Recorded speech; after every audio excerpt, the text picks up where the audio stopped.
Iya, kita buka dengan ucapan Assalamualaikum warahmatullahi wabarakatuh. Waalaikumsalam warahmatullahi wabarakatuh. Oke, sebelum mulai, seperti biasa kita melakukan presensi ya, dengan membuka kamera. Nah itu monggo ditutup ya. Monggo, silakan dibuka kameranya sebentar.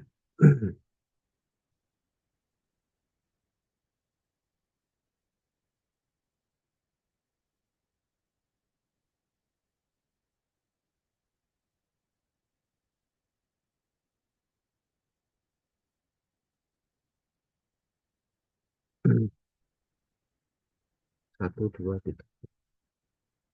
Oke, 1, 2, 3. Oke, bisa kamu tutup.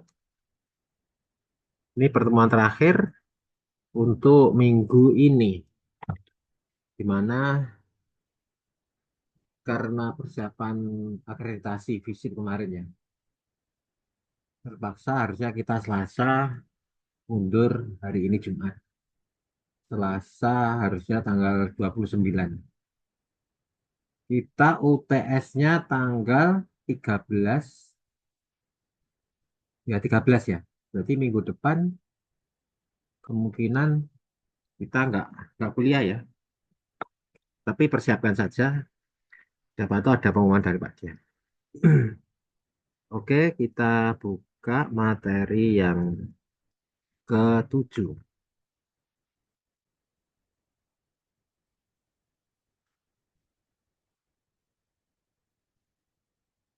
Kalau salah, boleh.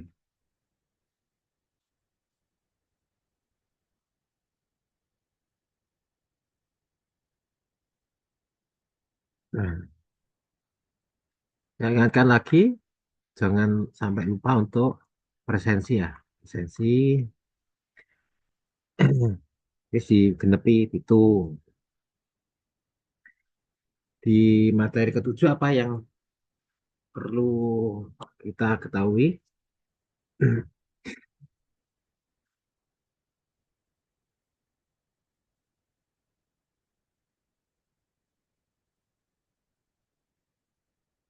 Nah, ternyata di materi ketujuh kita bicara tentang perencanaan pembangunan dapat dibedakan menjadi beberapa tingkatan. Nah, jadi anu tingkatan ya. Ibaratnya seperti kamu kuliah itu aneh semester 4. Nah, sing luwih di atasmu kakak kelasmu semester 6, lebih canggih, lebih pinter. Mungkin yo luwih nakal, berarti nggak ngerti ya. Terus paling nakal semester 8. Istilahnya gitu. Atau mungkin paling pinter, harus ngerti. Wis apal dosennya. Ya, seperti itu juga pembangunan. Nah, yang pertama eh, dibagi dalam sektor-sektor utama atau sektoral atau wilayah-wilayah. Nah, sekarang ya sekarang lagi tren itu perencanaan itu ya, bagaimana daerah Surakarta itu akan menjadi Solo Raya. Sekarang Solo Raya ya namanya, akan menjadi daerah istimewa Surakarta. Jadi ada keistimewaan itu termasuk bagian dari perencanaan bangunan. Nah, nanti Mojokerto, Mojokerto Raya itu ikut mana? Di mana Provinsi Jawa Timur pun akan direncanakan dibagi menjadi beberapa wilayah. Ada yang Mataraman atau bagaimana itu, ada yang Surabaya, ada yang Provinsi Jawa Timur sendiri menjadi 4 provinsi baru. Tapi itu baru wacana. Yang sekarang lagi rame itu wacana Kota Solo itu menjadi daerah istimewa Surakarta, Kartosuro. Apa yang istimewa? Beda dengan daerah istimewa Yogyakarta yang ada Sri Sultannya, di mana Solo itu rajanya nggak kurang berdaulat mungkin ya istilahnya. Nggak seperti Jogja pertama seperti itu. Kedua mungkin ya ini selentingan saja saya dengar itu bahwa Solo itu, kalau Yogyakarta itu benar-benar menentang penjajah ya ketika perang kemerdekaan. Tapi ketika Keraton Solo itu dulu malah berteman dengan Belanda, berteman dalam artian mungkin dia ingin kerjasama untuk, ya kan, ada perang yang secara brutal, perang kemerdekaan brutal, ada yang perangnya itu dengan cara kerjasama dengan penjajah, sehingga tidak terjadi banyak kerugian. Itu nek klaimnya kerajaan Solo Kertosuro. Tapi mungkin juga ada hukuman dari pemerintah pusat bahwa daerah istimewa Solo itu tidak dijadikan istimewa, mungkin seperti itu. Tapi itu standingan di masyarakat kita ya. Tapi ternyata pembangunan sudah berubah. Solo tidak seperti yang dulu kita lihat lewat lagunya Didi Kempot itu. Nah, apa stasiun balapan di Kuto Solo ya. Sekarang Solo juga melahirkan beberapa tokoh nasional seperti Presiden ke-7 dengan putra-putranya, Mas Gibran itu menjadi wapres. Jadi istimewa. Tapi sebenarnya mungkin bukan itu. Kita melihat istimewanya karena apa? Itu kan masih dikaji. Andai kan kamu unim di sana ya di Solo ya Pak, mungkin tak suruh kamu melakukan penelitian, bagian apa pembahasan Solo itu akan jadikan kota apa nama istimewa. Nah, sayangnya kita di Mojokerto. Kalau Mojokerto kalau diikuti menjadi daerah istimewa ya harusnya daerah istimewa Majapahit gitu ya mungkin ya. Demikian juga pembangunan-bangunan. Ya, jadi ada tingkatannya lah. Ya, kalau kita saat ini Mojokerto ya malah daerah Jawa Timur lah. Oke, jadi. Yang pertama itu menjadi, makanya ada perencanaan regional. Program terkait dengan penentuan secara lebih detail yaitu berupa tujuan khusus yang harus dicapai di berbagai sektor atau wilayah proyek dan merupakan komponen-komponen yang dapat menjadi suatu program. Ini ya kita lihat ya. Eh,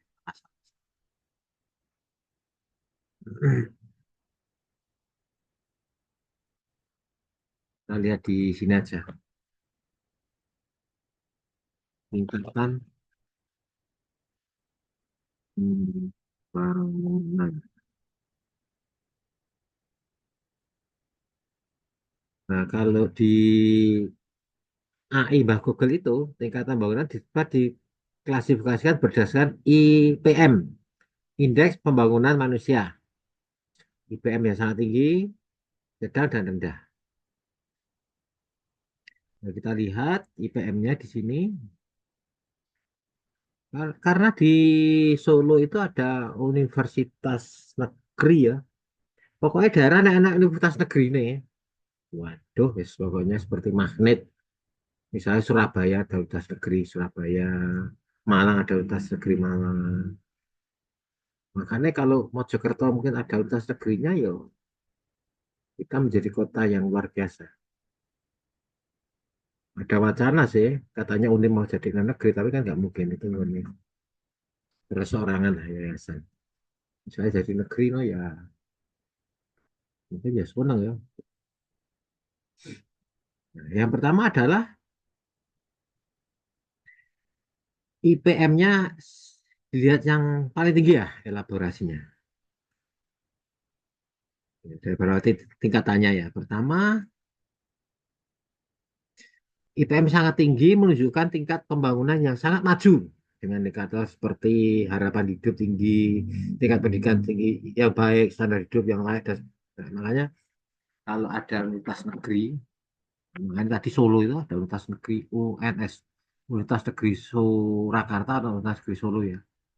Universitas Negeri Malang, Malang kehidupannya tinggi, harganya mungkin ya lebih tinggi daripada kita hidup di Mojokerto.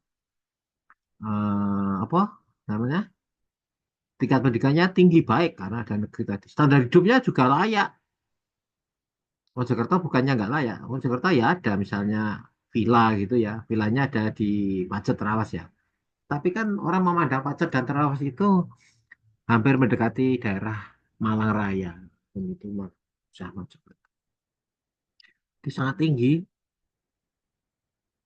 Makanya orang berlomba-lomba untuk masuk ke kelas negeri ya. Karena diharapkan diharapkan loh ya pendidikannya lebih baik gitu loh. Tapi ya ingat ada anak bahasa Jawa itu apa? Ono rego, ono rupa. Kamu masuk fakultas yang di negeri sana tinggi di Malang misalnya. Ya orang tuamu mungkin yang akan kasihan. Kamu harus bayar SPP-nya mungkin lebih mahal dari UNIM loh ya mungkin. Terus kedua, kamu harus kos. Kos itu ya mahal. Terus apa ya? Ya kalau kita di Malang itu ya apa-apa lebih mahal. Pak Dian dulu antara ketika Pak Dian masih S1 seperti kamu di Malang dan ketika Pak Dian sudah menjadi dokter kuliah di Malang lagi, wah, wis nggak usah dikatakan ya harganya apa-apa mahal. Kalau dulu Pak Dian masuk di UB itu SPP-nya masih 350.000 per bulan. Ketika Pak Dian sudah melihat S1-nya ya tahun 2011 itu sudah berapa ya 4 juta atau berapa? 2011 pada saat itu yang diterima subsidi negara. Hmm. Jadi ya sudah mahal. Kos-kosan juga seperti itu. Kalau dulu zamannya Pak Dian masih seperti kamu tahun 97 sampai 2000, zaman reformasi juga. Pak Dian kalau bayar kos-kosan per bulan itu bayar berapa ya? 75.000 atau ya bisa nggak sampai 100 lah. Sekarang kalau kamu kos di sana minimal harus bayar setahun berapa juta? Ya sekitar 5 juta. 5 juta bagian lebih dari 100.000. Itu resikonya kalau IPM sangat tinggi, ya owner go, owner rupo. Kalau kamu ingin kaya, memang ya bekerja di kota besar, Surabaya, Malang. Tapi rumahmu harus di Mojokerto saja. Di mana di Mojokerto insya Allah harga makanan, harga rumah masih lebih murah. Itu kalau di Mojokerto. Kalau kamu di luar Mojokerto, misalnya kamu punya rumah di mana? Di Lamongan atau rumahnya di Dawar misalnya. Wah, tambah murah nih. Apa di Dawar timbang kamu beli misalnya tinggal di Mojokerto kota ya. Bayangkara gitu rumah perumahan Magersari itu lebih mahal daripada di desanya. Itu resikonya ono rego, ono rupo. Jadi nih IPM-nya sangat tinggi ya sangat mahal. Nah, terus yang kedua IPM tinggi menunjukkan tingkat pembangunan yang baik dengan indikator seperti harapan hidup tinggi. Nah, harapan hidup tinggi itu ya orang sehat itu termasuk nek pengen sehat ya mangan sing enak kan gitu loh kok enak gitu.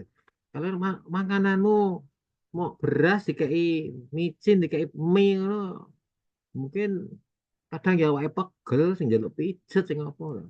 Kalau nggak pingin ya mangan anggur misalnya, makan ikan bahan, ikan apa ya? Tuna misalnya. Seperti itu. Sehingga nggak cepet-cepet sakit. Kalau makanannya tiap hari tahu tempe ya, ya sehat, tapi kan ya ada kadang pegel-pegelnya juga. Harus makan yang enak-enak.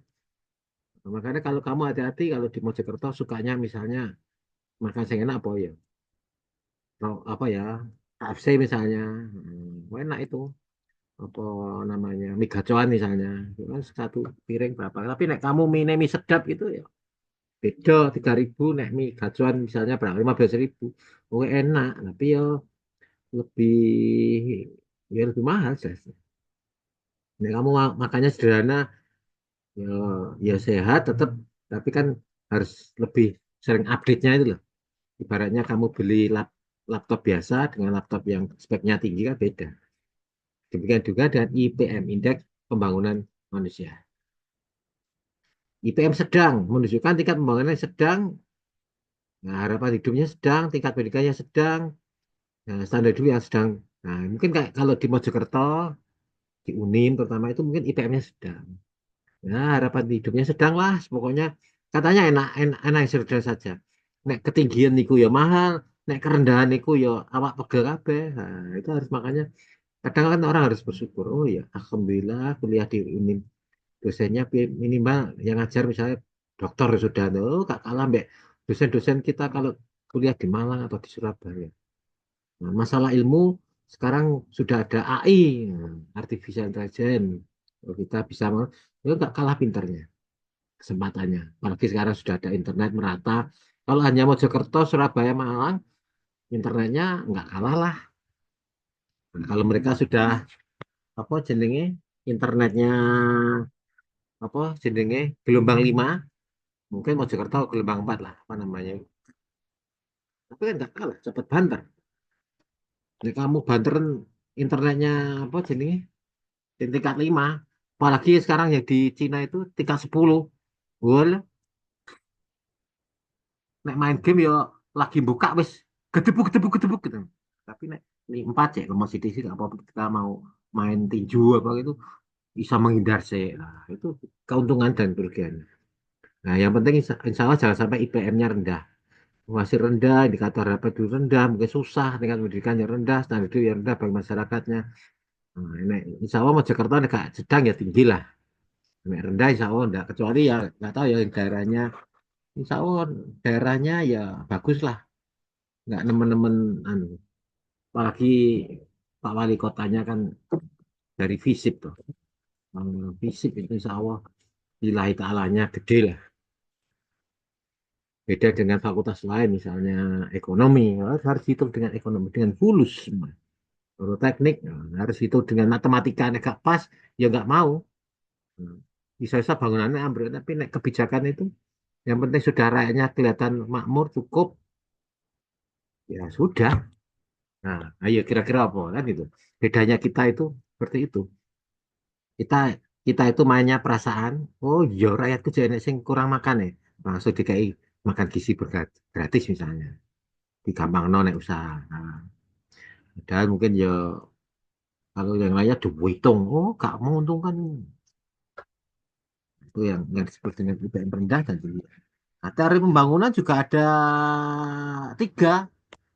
Nanti ada yang disebut dengan modernisasi. Nah, jadi tingkatannya modernisasi. Pada proses perubahan dari masyarakat tradisional menuju masyarakat modern dengan fokus transformasi ekonomi, politik sosial. Jadi modern, enak modern itu kelihatannya. Tapi apa-apa modern itu butuhnya listrik. Mau naik lift harus pakai listrik.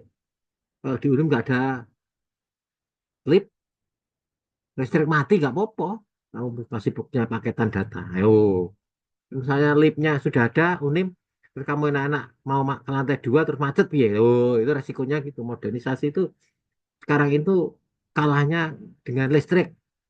Kamu punya iPad, iPhone ya, Apple, coba naik baterai nentek. Mau sesuai kayak ngetik.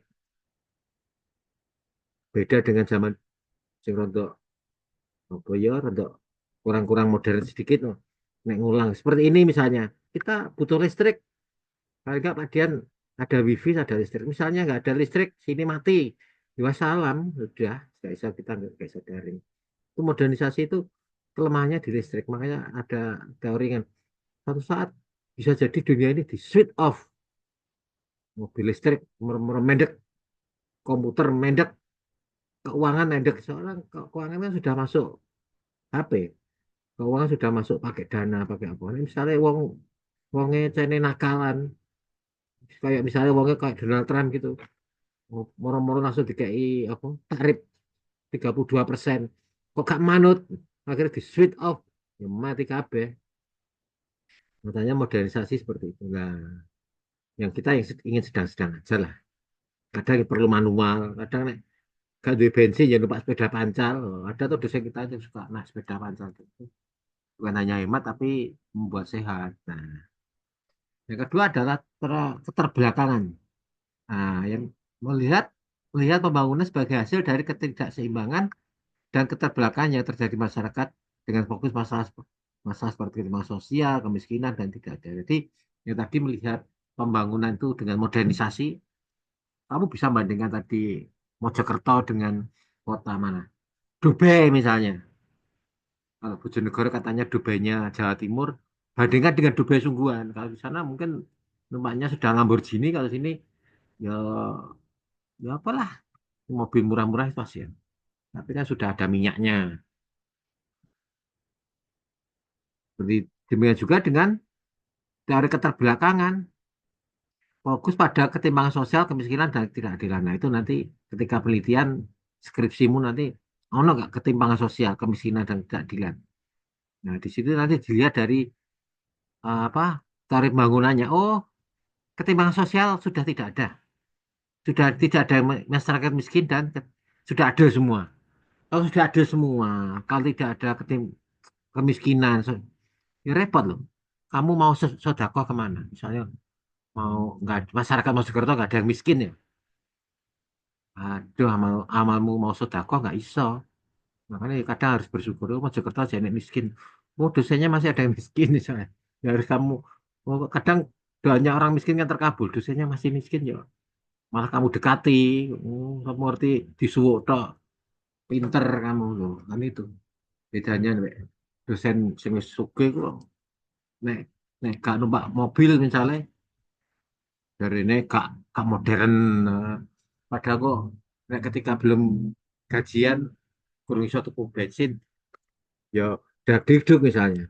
Nek dosenmu tempatnya sepeda motor, sepeda pancal, dia sehat, otaknya cemerlang. Nah, tapi ya begitu, nek ketimbangan sosial itu tidak ada ya repot. Paling enggak kalau kamu mau sodako ya kangelan. Mau kamu misal di Dubai sana mau sodako atau di Brunei, wong Brunei sugih kabeh. Sida-sida kamu yang disodakai wong Brunei. Ini ada ya harus ada. Alhamdulillah kok masih ada orang yang mau sodako. Sodako kan nggak mesti harus jutaan. Sodako 5.000, 10.000. Wis itu gaya sodako masjid, sewu. Ketiga adalah teori ketergantungan. Bagaimana suatu negara itu bisa tergantung dengan daerah negara-negara yang lain, negara maju. Nah, ini Indonesia diplokoto sama Amerika. Indonesia, ya bener, pinter. Wis ra kirim ra kirim barang ning Amerika, ngeluh Amerika. Ora butuh tuku apa jenenge LPG ning Amerika. Ngeluh deh. Soalnya kita sudah punya LPG sendiri di Bojonegoro, ada tambang LPG-nya, tambang minyak buminya. Di Aceh sudah ada. Ngapain harus impor? Ngapain harus harus beli gandum misalnya? Kita bisa nanam gandum sendiri misalnya. Pusing, makanya misalnya ada presiden Amerika seperti kemarin naikkan tarif sampai naik. Nah, kalau kita sudah nggak tergantung pada mereka. Sekarang yang paling maju itu malah negara Cina. Kita tergantung pada Cina tuh. Kamu HP-mu ada mereknya Oppo nggak? Atau Xiaomi atau Vivo? Walaupun dirakit di TKDN dalam negeri, tapi kan yuk ada hal tertentu yang harus diimpor dari Cina. Nah, atau mungkin ada yang laptopnya Lenovo. Makanya pakailah produk dalam negeri. Kalau Pak Dian ini produksi Semarang laptopnya. Kalau kamu beli yang dari dalam negeri, terus mereka dapat untung, punya keluarga, misalnya sekolah di UNIM misalnya. Oh, perputaran uang di UNIM lancar. Tapi kalau kamu belinya Apple misalnya, yang sing untung ya Amerika.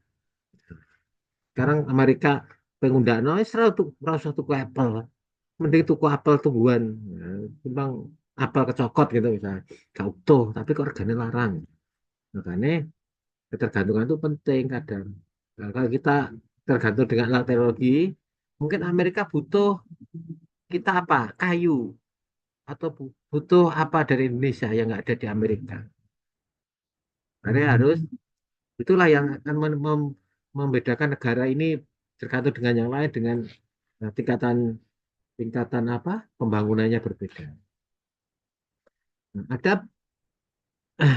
nanti juga ada yang tiga adalah perencanaan perencanaan pembangunan juga akan menjadi menjadi tinggi. Ini tak share ke kan sebentar lagi UTS. Kemudian sampai lupa.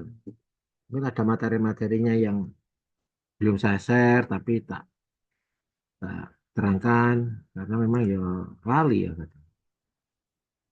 Saya masukkan di sini. Nah, Nanti kan segera di download nanti, terus di apa namanya, di dibaca lah. Jadi mau. Nah, ini ya. Nah, pembangunannya juga dibagi menjadi tiga. Pembangunan menjadi jangka panjang. Nah, biasanya 10 sampai 20 tahun untuk mencapai visi pembangunan jangka panjang. 20 tahun lagi, apa yang kamu lakukan?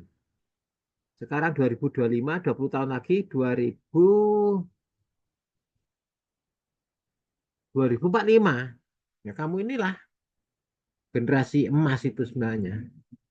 Nggak tahu mas mas siapa, tapi ini generasi mbak ya, mbak dok ya. Harusnya generasi mas ya, nek masnya. Tapi temanmu sak kelas mbak berarti generasi mbak. Tapi memang yang akan memegang 20 tahun lagi ya kamu ini. Makanya sekarang cara diulang ogah-ogahan ya nanti 20 tahun lagi ya pemerintahanmu akan menjadi ogah-ogahan. Misalnya kamu ada yang mau jadi DPR, MPR, wah itu. Jangka panjang 20 tahun lagi apa yang terjadi. Makanya Pak Dian berusaha untuk sebaik mungkin ngajar supaya besok gak mau salah no. Pak Dian yang ngulang guyon naik menjadi pejabat kamu guyon naik. Nah, misalnya kan nggak boleh ya. Ya, aku harus sekali-sekali harus serius lah. Serius serius lah. Yang ketiga, jangka menengah. Memiliki horizon waktu yang menengah, biasanya 5 tahun. Nah, 5 tahun lagi, apa yang harus kamu lakukan? Lulus dari UNIM. Lulus dari UNIM, Pak Prabowo masih jabat nggak? Moga-moga dibuka penerimaan rekrutmen CPNS. Jadi orang ilmu pemerintahan, walaupun ilmu pemerintahan itu macam-macam nanti nih, ada yang jadi buka usaha sendiri. Tapi nek iso, walaupun kamu buka usaha sendiri, ah, paling nggak kamu tetap di bidangmu lah. Ilmu pemerintahan ya masuk dalam bidang-bidang pemerintahan. Nah, iso jadi rezeki ya namanya nasib. Kan mulai dari sekarang belajar teori-teorinya. Oh, seperti terus kamu jadi sampai jadi ada yang jadi bupati, bupati Mojokerto atau Jombang kan nggak tahu. Seperti sekarang ini apa Pak Rektor kita juga Pak Dian juga nggak tahu. Ternyata jadi wakil wakil wali kota ya. Siapa tahu 5 tahun lagi jadi wali kotanya. Nah, nanti harus ngerti 5 tahun lagi apa yang harus kamu kan. Jadi kamu ngerti. Oh iya, ada pembangunan jangka panjang, ada pembangunan jangka menengah, dan namanya roadmap itu ya.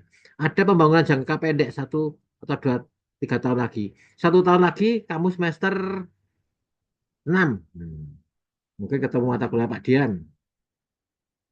Atau 3 tahun lagi lulus. 5 tahun lagi sudah harus paling nggak sudah harus bekerja semua. Walaupun jadi bawahan, ada yang dipendeng. 1 tahun lagi, 1 minggu lagi ya sudah UTS. 1 tahun lagi ya master 4, ya master 4. Apa yang kamu lakukan? Ada PPM, KKM. Tujuannya apa? Jadi kamu akan ngerti yang dilakukan oleh pembangunan. Nah, itu yang disebut dengan perbedaan tingkatannya. Jadi bisa dilihat dari apa tadi?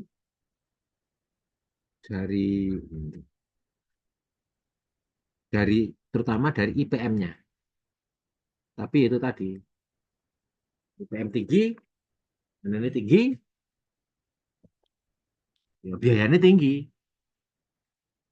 Kalau kamu beli laptop Core i3, paling 3 juta oleh. Jika kamu harus beli Core i5, paling harus minimal 5 juta. Nanti ada yang mau beli Core i7, 7, paling enggak harus menyediakan 7 juta, 8 juta. Dan ada yang mau Core i9, Core i9 ya harus di atas 10 juta. Kan tinggi semakin. Jadi kesimpulannya apa? Ya harus sesuai dengan kemampuan masyarakat itu sendiri. Mojokerto 20 tahun lagi, ya 20 tahun yang lalu, apalah artinya? 20 tahun yang lalu, 2005, atau 30 tahun yang lalu, ketika Prof. Mahfud Zain itu masih jadi Pak Bupati Mojokerto, Pak Dian tahu jalan antara depannya Unin itu sampai ke Ngoro sana, hanya 2 lajur, ketika beliau jadi bupati, jalannya bisa mulai diperbagus ya, menjadi 4 jalur, menjadi ramai. Dulu Mojokerto itu pinggirannya Surabaya, tidak ada apa-apanya, sepi. Kalau dulu Pak Dian kan pernah hidup di Malang, maksudnya bukan sebagai mahasiswa, jadi orang mending saya hidup di Malang atau di Surabaya terlalu ramai, wisan, tapi ya nggak seramai sekarang. Ternyata ketika Pak Dian agak besar harus SMP pindah ke Mojokerto. Astagfirullah, saya dulu itu kalau ke Suko itu, waduh, sepeda ontel itu nggak seperti sekarang ya, arah Basuni itu kayak gitu rame mah. Kakinya Pak Dian sampai melihat, soalnya sange sepine dalan terus aduh. Sekarang kamu lihat arah Basuni sana rame 4 lajur. Sekarang lihat apa jalan Mojopahit itu 1 lajur. Dulu ya 2 lajur dari apa itu dari Keranggan itu ada yang dari Mojopahit 2 lajur dulu kecil. Nah, makanya harus membangun sesuai dengan kesiapan masyarakat dengan kecerdasan pemerintahannya itu ya. Nah, dari sini ada yang ditanyakan jadi apa namanya tingkatan pembangunan seperti itu ya. Ini kamu bisa link lihat tujuan dan wilayah perencanaan bangunan. Jadi wilayah-wilayahnya bagaimana, ada tingkatan-tingkatannya. Nah, ini bisa sebelum diakhiri ya mungkin bisa kita lihat namanya wilayah kalau kita di Mojokerto dengan wilayah gerbang Kertosusilo. Apa yang terjadi di sini? Ini. Jadi kalau Surabaya sudah naik, kita juga akan naik memang. Pusat perekonomian. Nah ini kawasan perkotaan Gresik, Bangkalan, Mojokerto, Surabaya, Surabaya. Jadi kemarin ada istilah apa? Surabaya sudah penuh, banyak pembangunan kantor itu yang beralih ke Mojokerto. Siap-siap saja, 10 tahun lagi rumahmu yang mungkin mana ya, wis Unim ini aja loh. Mungkin Unim besok jadi tengah kota. Nah, seperti rumahnya Pak Dian di Bojonegoro itu dulu ya dua esa sekarang ya, menjadi tengah kota Bojonegoro saya juga godek-godek. Ngono ki ya banyak spekulan yang menawarkan harganya mahal gitu tanahnya. Nah, Pak Dian nggak pernah beli tanah, cuma moro-moro main di tengah gitu. Ini nanti bisa kamu lihat. Nah, ini kawasan perkotaan sebagai pusat perekonomian nasional ya. Jadi beda dengan misalnya kamu Jombang, Jombang tidak masuk gerbang Kertosusilo. Jadi kamu bisa nyalakan kok Jombang kok sepi Pak, nggak gerbang Kertosusilo. Rumah Pak Dia Bojonegoro bukan gerbang Kertosusilo, tapi sekarang menjadi dubenya dubenya Indonesia apa dubenya Jawa Timur ya. Ya niatnya sih, nggak tahu nek moro-moro minyak entek gitu ya. Ya, kalau dulu ketika dibor pertama kali ya bledos minyaknya ya ngungsi sak desa. Ah, seperti itu ya. Tapi orang-orang suka pas bledosnya. Karena apa? Oleh ganti rugi dari Exxon, dari Pertamina gitu. Jadi sing mau nek gak gak kena apa-apa pura-pura sakit, glundung mlebu rumah sakit. Tiga duit 1,5 juta tiap orang. Oh ya, akhirnya malah juga 16 apa iya nah, itu loh. Orang Indonesia itu penuh penuh dengan apa ya namanya sandiwara sandiwara seperti di Indosiar itu lah kayak sandiwaranya apa ya film India ya seperti itu. Semoga kita sebagai masyarakat nggak bersandiwara seperti di apa film-film itu karena kita ingin Mojokertonya itu apalagi nanti kamu yang akan memegang Mojokerto selanjutnya ya harus benar-benar masyarakatmu itu apa ya benar-benar makmur lah benar-benar memang teropen. Mungkin gitu ada yang ditanyakan? Halo, belum kita akhiri. Kurang 2 menit, 3 menit. Monggo, kali tanyakan. Nah, kita sebentar-sebentar aja, paling kesuwen kok ya, paling ya ada yang ngantuk, ada yang bosen. Nah, gitu ya. Jadi intinya Sekarang lagi rame itu pemerintah siap-siap dipecah-pecah lagi. Makanya ada wacana misalnya Provinsi Mataraman, Provinsi Muria Utara. Coba kamu lihat di apa namanya di HP lah ya, di Google-nya. Itu memang karena pembangunannya akan maju. Apa ya? eh, jadi daerah-daerahnya akan lebih diperkecil cakupannya karena nek misalnya Jawa Timur mau sak provinsi tok masalah yo bukan hanya seperti Jawa Timur 20 tahun atau 50 tahun yang lalu, lebih kompleks lah. Itu akhirnya ada tingkatan-tingkatan daerahnya yang maju. Oke, kalau nggak ada yang ditanyakan, gimana saya akhiri ya pertemuan hari ini. Semoga walaupun sekilas paling nggak ada masukan. Oh iya, ternyata ada tingkatan-tingkatan di dalam pembangunan. Oke, kalau nggak ada yang ditanyakan, saya tutup dengan ucapan terima kasih. Assalamualaikum warahmatullahi wabarakatuh. Sampai ketemu minggu depan atau pada saat UTS. Terima kasih ya.